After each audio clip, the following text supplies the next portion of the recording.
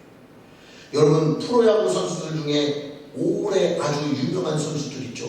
특별히 지금 최강야구 나오고 있는 이대호, 박용택 이런 선수들 있잖아요. 여러분, 지금 나이가 40이 넘었는데도 처음 연습하는 게 뭐냐면 자기 스윙 연습이에요. 스윙 연습. 여러분, 제가 최강야구 보면서 박용택 선수한테 감동을 받은 말 한마디가 있는데 뭔지 아세요? 이제 나이가 들으니까요, 배트를 짧게 잡아야 된대. 왜냐하면 현역 시절처럼 본인이 그만한 이 순발력이 없기 때문에 자기 스스로 계속 나이가 들면서 이거를 칠 수 있도록 자기의 몸을 바꾸는 연습이 필요하다는 거예요. 현역 때처럼 쳐서는, 현역 때처럼의 똑같은 폼으로는 장타를 칠 수가 없다는 거예요. 그 자기가 계속 연구를 하는 거예요. 여러분, 혹시 최강야구라는 프로그램 보시는 분 계십니까? 박용택이요, 등장할 때마다 계속 자기 머릿속으로 이러면서 등장합니다. 방향성, 방향성, 방향성 이러면서 씁니다. 타석에. 자기 머릿속에 계속 그 방향성을 생각하는 거예요. 여러분, 그 기초적인 겁니다. 야구 처음 배울 때 얘기하는 거예요. 여러분, 근데 그 프로 선수가 아직도 기초를 얘기하고 있다는 사실이에요. 여러분, 이건 지루한 연습이에요. 저희 아이가 제일 하기 싫어하는 게 스케일. 도레, 지금 도레미파 솔라시도 모르지 않거든요. 네. 지금 첼로 예중 3학년인데 도레미파 솔라시도 모르겠어요, 첼로로. 근데 계속 손을 올리면서 좋은 음을 매일매일 찾아내는 거예요. 이 기초적이고 반복적인 연습을 하지 않으면 프로로서 성장하기 어렵습니다. 여러분, 제가 서울에 있는 교회에서 부목사로 사역할 때 이런 분이 있어요. 어떤 성경 공부든지 목사님 감사합니다. 제가 이 성경 공부에 동참하고 싶습니다. 그럼 많이 성경 공부했어요. 삶도 아주 많이 변화되신 분이에요.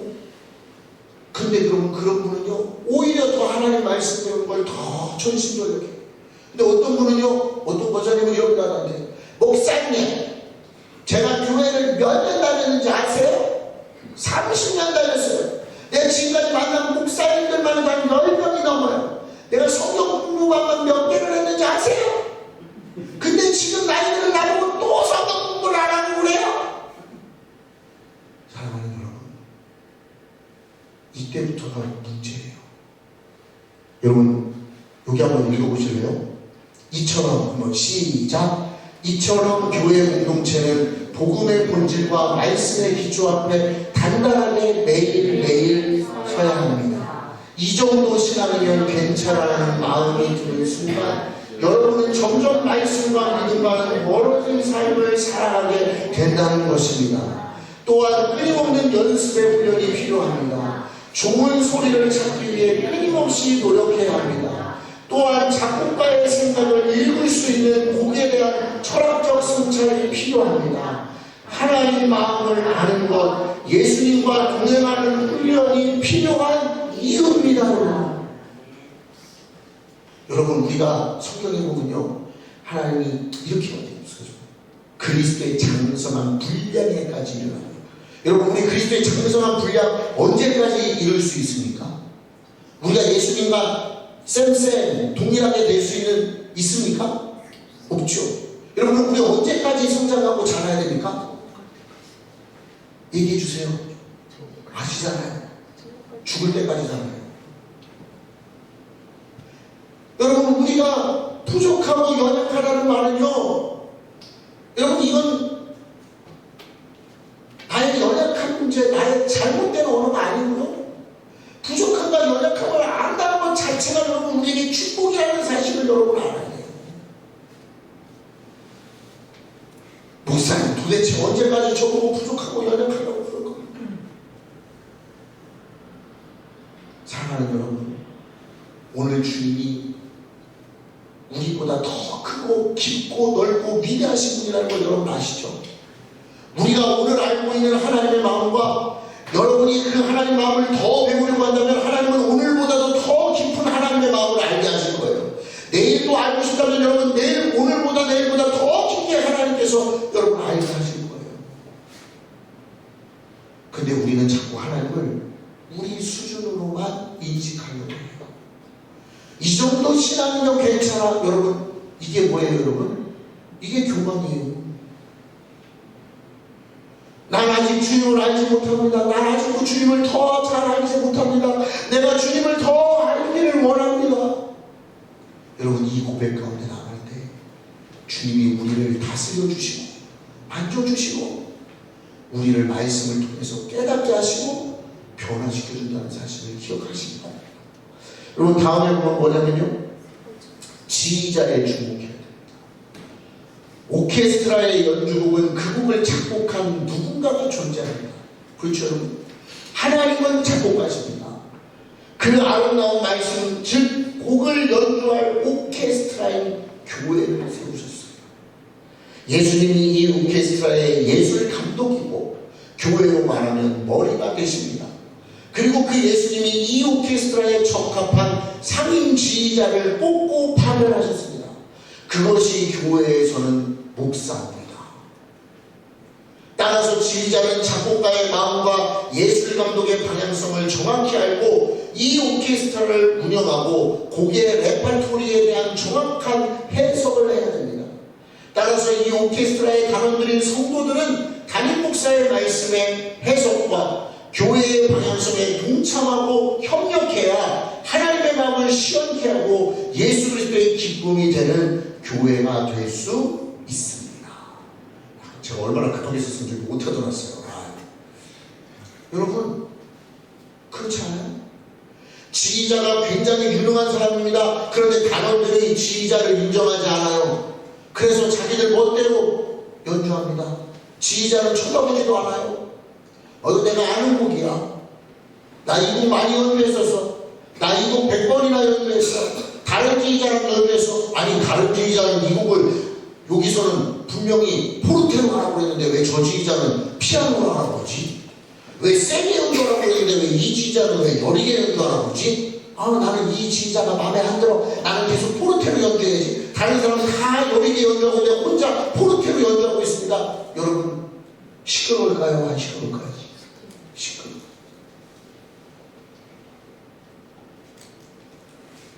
그 지휘자가 해석하는 방법이 있고 이 지휘자가 해석하는 방법이 있죠.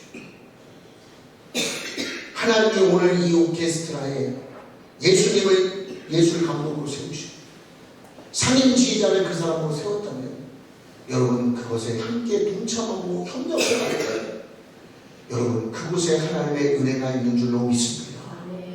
마지막으로 함께, 네 번째 원칙은 다른 사람의 소리를 들어야 됩니다. 같이 한번 읽을까요? 나 자신의 소리만 듣는 것은 오케스트라가 아닙니다. 하나님 나라의 오케스트라는 다른 사람의 희노애락의 소리를 들을 줄 알아야 합니다.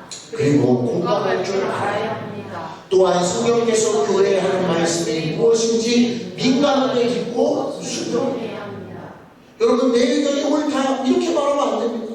바이올린은 비올라 소리를 들어야 됩니다. 비올라는 첼로 소리를 들어야 됩니다. 바이올린은 첼로 소리를 들어야 됩니다. 첼로도 바이올린 소리를 들어야 됩니다. 여러분, 현악기 소리만 소리만 들으면 돼요? 아니요, 물가락기 소리도 들어야 됩니다. 다 악기 소리도 들어야 됩니다. 지휘자의 손목과 몸짓도 다 봐야 됩니다. 함께 해야 돼요. 함께 민감하게 들어야 합니다. 마지막입니다. 함께 연주하는 것입니다. 하모니를 이루지 못하는 오케스트라 단원은 자격이 없습니다. 자신의 주장을 굽히지 않는 사람은 절대로 오케스트라의 단원이 될 수 없습니다. 여러분 그렇겠죠? 네. 그럼 혼자 활동해야죠. 싱글. 네. 근데 실력이 안 돼서 싱글로는 활동을 잘 못해요. 교회를 뜻하는 에클레시아는 특정한 목적을 가지고 모인 공동체를 말합니다. 교회는 하나님을 우리 아버지 예수님을 그리스도 통치자 그리고 주인으로 고백하는 자들의 모임 공동체입니다. 여러분 이거 제가 2주 전에 설교하는 때 말씀드렸죠? 우리를 인정할 수 없고 하나님을 아버지라 인정할 수 없고 자기를 부인하지 않고 자기가 주인된 삶을 포기하지 않으면서 예수님을 믿는다 하는 사람은 교회 구성원으로서 함께 할 수 없어요. 우리는 나그네 인생을 살아가는 사람들입니다. 함께 나그네 인생을 걸어갈 준비가 되어 계신 분들은 저희 교회와 함께 하셔서 하나님 나라의 백성으로 당당하게 세상이 감당할 수 없는 믿음의 사람으로 살아가시길 주님의 이름으로 축복합니다. 요거 다 썼더니 9시 55분이더라고요. 10분 만에 다 줬어요. 여러분 공감이 되십니까? 여러분 이게 우리 교회의 방향성이라고 저는 생각해요. 하나님이 저에게 작곡을 시키면서 음악을 알게 하시고 공연을 기획하게 하면서 오케스트라들의 연주를 많이 봤어요. 어느 오케스트라는요 연주하는 사람들이 뛰어나가지고 정말 누구도 부러워하는 그런 오케스트라가 있었거든요.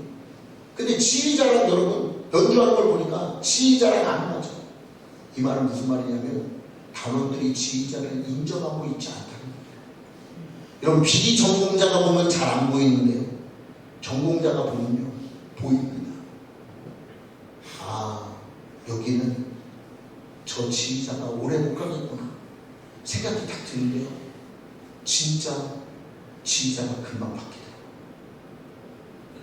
여러분 아무리 실력이 뛰어나고 여러분 하나 되지 않으면 그건 오래 갈 수 없다는 거예요. 사랑하는 여러분, 저와 여러분이 그리스도 안에서 선한 일을 위하여 지음받은 자로 하나 되어 우리 주님의 몸된 교회인 기장세상교회가 하나님 뜻 안에 부흥되어지고 교회인 여러분 한 분 한 분이 아름다운 성장을 이루는 복된 삶을 살아가시기를 주님의 이름으로 축복합니다. 그래서 우리가 이렇게 서로 격려하는 시간이 되었으면 참 좋겠습니다. 내년에 집사님 작년보다 우리가 더 기쁘고 행복하고 하나님 말씀 안에 성장하는 것 같아요. 10년이 지난 다음에도 주님 내가 또 말씀을 배우기를 원합니다. 이 사람이 끊어지지 않고 이 사람이 식어지지 않고 이 사람이 더욱더 더 많아지게 하시니 감사합니다. 여러분 이러면서 나아가는 한 분 한 분 되시기를 주님의 이름으로 축복합니다.